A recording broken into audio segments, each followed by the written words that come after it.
In some ways, I think the expectations are incorrect because it is very difficult for a big services company or any services company to be a product company as well.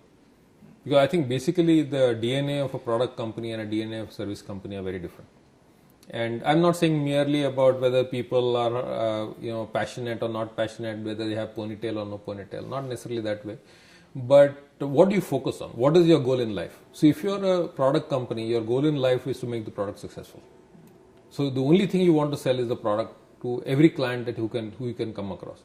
And you really don't care whether you are selling to client X or Y or Z. You will sell to whoever who is willing to take your product. A services company, on the other hand, is very client focused. So actually they don't care what product gets sold. They care that the client gets satisfied. So the focus of a services company is to make the client successful, and the product is incidental, and there is no product loyalty. And for a product company, it's exactly the other way around. That product is what matters, and everything else is incidental.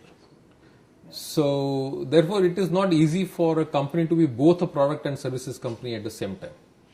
And of course, then a whole host of issues, including ponytail, about what sort of people go to which company and what is your risk tolerance and what are you get kind of praised and rewarded for. All those things are also there. But this is the fun, at least in if you take people out, this is the core issue that has to be tackled.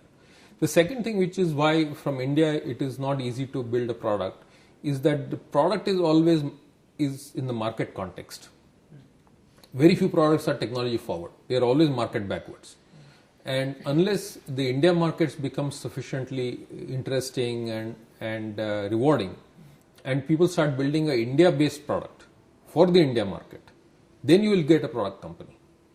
It is very difficult to sit here and dream of what an American or European customer wants and make a successful product. You will have many technology initiatives, but very difficult to make a really good product when you are not internal into the market.